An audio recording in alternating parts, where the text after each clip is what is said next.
Dünya Uyghur Qurultayı 4-cü növbətlik vəkillər qurultayı Yaponiya parlamentida içiliş murasimi və axbarat elan qilish yığınını dağdığlıq axırlaşdırıb, Yaponiya xalqi Yaponiya parlamenti aldida təşkilləgən Xitayning Uyğurlarga salgan zulmiga qarşı namoyishni tugitib, shu kuni tushdan keyin Yaponiya qahramonlar qabristonligini ziyorat qildi.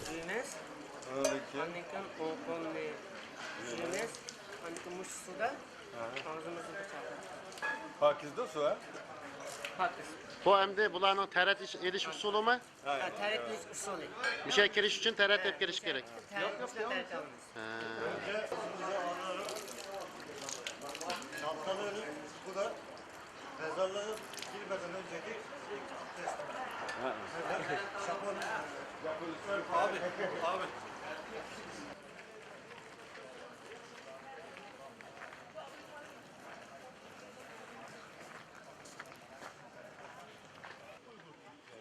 Onundan keyin Yaponiyadagi Uyg'urlarning qabrisini yo'qladi va ularning ro'yiga atab duo tilovat o'tkazdi.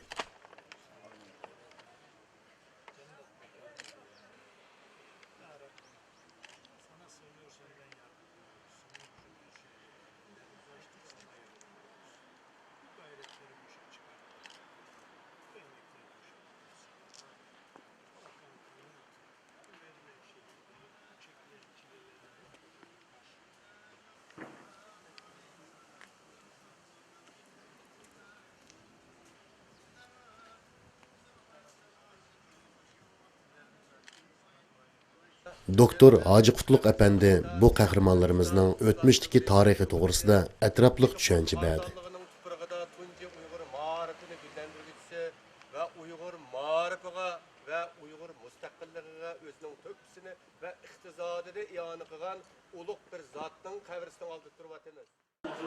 説明する勉強会、これの帰りに品川かどっかの駅で中国人の入浜さん Kech soat 18dan 21gacha Yaponiya Uyg'ur jamiyatining sahibxonligida Arokadiya Ishchigariya mehmonxonasida Yapon Uyg'ur madaniyat kechiligi va kashlik ziyofat birga o'tkazildi.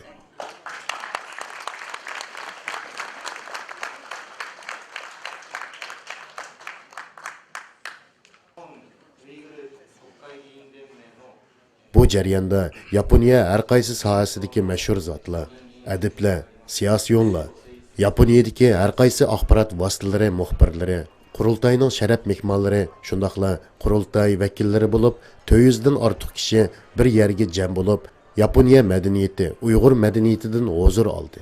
Uyg'urlarga Yaponiyada ko'p yordam qilgan yaponlik Uyg'urshunos, professor doktorlarga Rabiya Qodir xonim rahmat etish yuzasidan sovg'a taqdim qildi.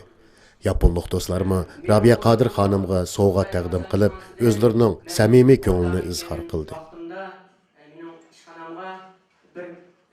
Germaniya va Gollandiyadan kelgan san'atchilarimiz o'rinlagan san'at nomerlari ko'pchilikning qizg'in olqishiga erishdi.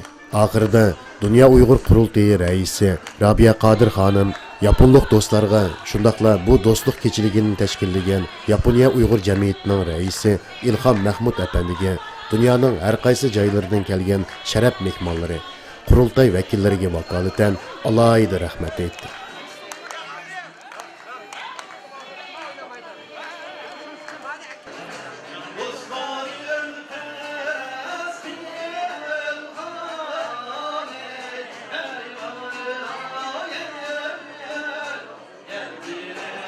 Dehqonlar, davomli keyingi xabarimizda bo'lsin.